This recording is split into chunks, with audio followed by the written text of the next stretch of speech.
Hello friends, मैं हूं रूप सिंह सैनी। मैं आप सभी का स्वागत करता हूं अपने YouTube channel RSS coaching centre में। दोस्तों, मैंने पिछली वीडियो में आपको संधि के बारे में बताया था और स्वर संधि में आपको पढ़ा चुका हूं। आज की हमारी वीडियो है व्यंजन संधि। मैं आपको व्यंजन संधि के बारे में बताने जा रहा हूं, जिसमें मैं आपको शॉर्ट ट्रिक के थ्रू बताऊँगा। दोस्तों, यदि पसंद आए तो सब्सक्राइब करना। देखिए, व्यंजन संधि रूल के हिसाब से नहीं, सिंगल ट्रिक के हिसाब से पढ़ानी है।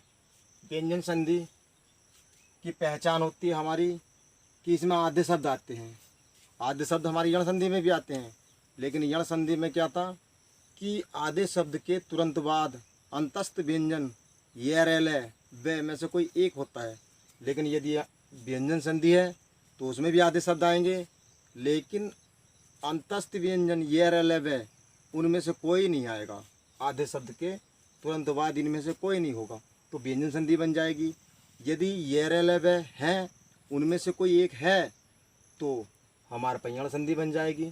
अगर नहीं है तो व्यंजन संधि बन जाएगी। देखिए, इसमें आधा न है, इसमें आधा न है, इसमें भी आधा न, इसमें आधा च, इसमें आधा च, इसमें भी आधा च, इसमें आधा ज, इसमें ज, इसमें ले आधे शब्द हैं इनमें भी। इसमें भी आधा शब्द है, इसमें भी। और रामायण में जो अणय होता है, ये वाला अणय यदि हमारा आता है तो इसमें व्यंजन संधि बन जाता है। और अंके बिंदे लगे होंगे तो भी व्यंजन संधि हो जाएगी हमारी। अंके बिंदे का तो मतलब ही आधा न होता है। यदि वे होता है तो भी हमारे पास कौन संधि बन जाती है? व्यंजन संधि। अब इनका विच्छेद देख लीजिए। आधा शब्द हटाए के अधिकांश शब्द हमारे हलंत वाले तय में टूट जाएंगे। देख लीजिए, जैसे ये है हमारे पास उन्मत है तो उत प्लस मत, तन में है तत् प्लस में, जगन्नाथ है जगत प्लस नाथ, जगत प्लस नाथ। उच्चारण है उत प्लस चारण। उच्चरित है उत प्लस चरित्र। जगत छाया है तो जगत प्लस छाया, जगत प्लस छाया। सज्जन है, सज्जन है सत प्लस जन, सत प्लस जन। जगत जननी है, जग जननी है तो ये टूट जाएगा जगत प्लस जननी में, जगत प्लस जननी। उल्लास है उत प्लस लास, उत प्लस लास। उल्लेख है उत प्लस लेख, उत प्लस लेख। अब आया हमारा तद्धित। ठीक है, अब आया हमारा तद्धित, तो ये भी टूटेगा तत् में ही। लेकिन ये दे जो होता है हमारा, ये है में बदल जाता है। क्या में बदल जाता है? दे है में। तो तत् प्लस हित नहीं लिखा जाएगा, हित लिखा जाएगा। क्या लिखा जाएगा? हित। तत् प्लस हित। उद्धार है तो उत प्लस हार। उद्दत है उत प्लस हत में टूट जाएगा। अब ये आए इधर, ये कुछ शब्द इसमें इस तरह से होते हैं कि ये पूर्ण शब्द होते हैं। तो पूर्ण शब्द हैं तो एक शब्द इधर को तोड़ लिया जाएगा और एक शब्द इधर को तोड़ लिया जाएगा, और जो आधा शब्द है वो उसमें से खत्म कर दिया जाएगा। जैसे स्वच्छंद है तो सुबह प्लस छंद। पूर्ण है ना अपने आप में, सुबह भी पूर्ण है, छंद भी पूर्ण है। परिच्छेद है, परि प्लस छेद। अनुच्छेद है, अनु प्लस छेद। और मैंने आपको बताया ही कि रामायण वाला अणय आ जाता है जिसमें वो व्यंजन संधि में होता है। क्या होता है? व्यंजन संधि में। जैसे देखिए, परि अणय जो बदल जाता है, ये अणय जो होता है, ये अणय जो होता है वो क्या में बदल जाता है? न में बदल जाता है। क्या में बदलता है? न में। तो ये बन जाएगा यहाँ परि प्लस नाम। क्या में टूट जाएगा? परि प्लस नाम में। और ये हो गया प्रमाण, प्र प्लस मान, मान में। रामायण है राम प्लस एन। क्या में टूट गया? एन में, राम प्लस एन। अब जिनमें अंका बिंदा होएगा, ठीक है, यहाँ लो समझ में आई। जिनमें अंक का बिंदा होएगा वे हलंत वाले में टूट जाएंगे। क्या में टूट जाएंगे? हलंत वाले में। जैसे संकलन है, सम प्लस कलन। संगति है, सम प्लस गति। संलाप है, सम प्लस लाप। संविधान है, सम प्लस विधान। संसार है, सम प्लस सार। सम्मान है, सम प्लस मान। ऐसी सम्मति है, सम प्लस मति। सम प्लस मति। अब ये है कुसंधि जिसमें गे है। जो गे होता है ना आधा, हमारा आधा गे है तो व्यंजन संधि तो रहेगी, लेकिन ये गे जो है कै में टूट जाता है, कै में टूट जाता है, हलंत वाले कै में। दिक प्लस विजय, गज, दिग्गज है ना, तो दिक प्लस गज। दिग्विजय है तो दिक प्लस विजय। अब एक शब्द ये है हमारा, कौन सा हो गया? बागीस। कौन सा है? बागीस। इसमें बड़ी की मात्रा है।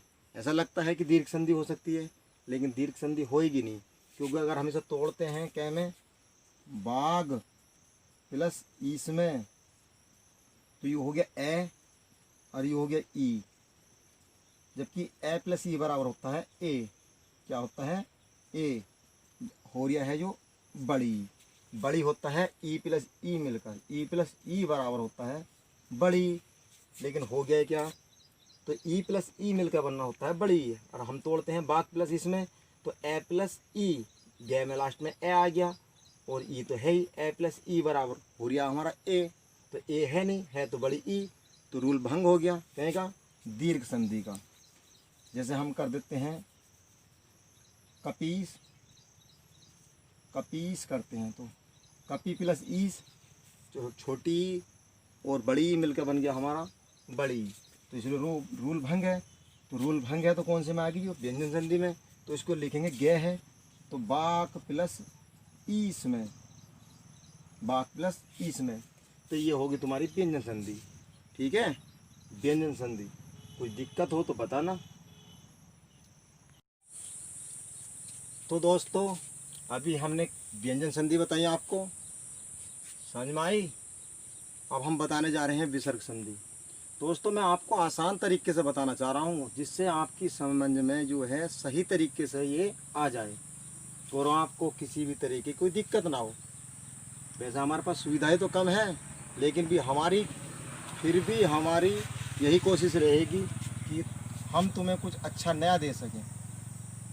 देखिए विसर्ग संधि, देखिए विसर्ग संधि की पहचान होती है कि इसमें जो है ऊपर को चढ़ा हुआ आधा रे और तीनों आधे से आते हैं, जैसे कि ये वाला से, पेट चिरा से और ये बड़ा वाला से। इसकी ये पहचान होती है कि इसमें क्या आता है, ऊपर को चढ़ा हुआ रे और तीनों आधे से आते हैं, तो कौन संधि बन जाती है? विसर्ग संधि बन जाती है। कौन संधि बन जाती है? विसर्ग संधि। देखिए इसमें ऊपर रे चल रहा है, निर्बल में भी रे चल रहा है, निर्जन में भी रे चल रहा है, आशीर्वाद में भी रे, दुर्बल में भी, दुर्जन में भी, निश्चिंत में बड़ा से आ गया आधा, निश्चल में बड़ा से, दुशासन में बड़ा से, दुश्चरित में बड़ा से, इसमें पेट चिरस है, इसमें पेट चिरस है, इसमें भी पेट चिरस है, इसमें छोटा वाला से आ गया आधा निस्तेज में, निस्संताप में आधा से आ गया, दुस्साहस में आधा से आ गया।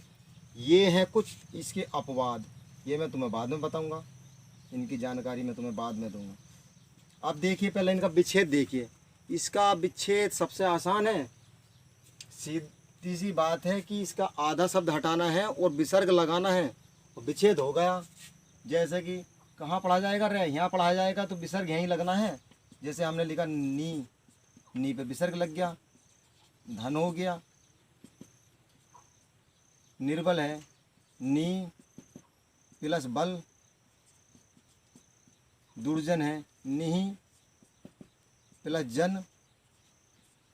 आशीर्वाद है, रे कहाँ पढ़ा जाए, यहाँ पढ़ा जाएगा तो यहीं विसर्ग लगेगा, आसी प्लस बाद।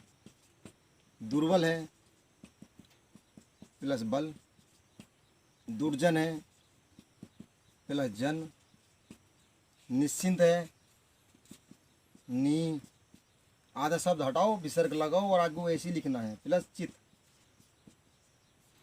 निश्चल है, निहि प्लस छल, दुस्साहस, दुशासन है तो दू प्लस शासन, दुश्चरित है तो दू प्लस चरित। ऐसी ये है। नी प्लस कपट, नी प्लस कंटक, धनु प्लस टंकार, निस्तेज है, निहि प्लस तेज, निसंताप है, निहि प्लस संताप, दुस्साहस है, दूहु प्लस साहस। अब निराहार देखिए, निराहार में यदि हम ये आगे डंडे के हिसाब से देखते हैं तो कौन संधि बैठ रही है? दीर्घ संधि। लेकिन जब हम इसका विच्छेद करेंगे, देखिए अगर हम दीर्घ संधि के हिसाब से इसका विच्छेद करते हैं तो क्या होना चाहिए था हमारे पास? निर, नीर प्लस हार होना चाहिए था। लेकिन नीर ऐसे लिखा नहीं जाता। नीर कैसे लिखा जाता है? नीर लिखा जाता है हमारा इस तरह से, नीर प्लस हार। मात्रा हम यहाँ चेंज कर सकते हैं, यहाँ तो नहीं चेंज कर सकते, तो इसलिए ये क्या होगी, इसमें विसर्ग संधि। ये लिखा जाएगा हमारा इस तरह से करके, हलंत वाला रे लिख देंगे प्लस हार।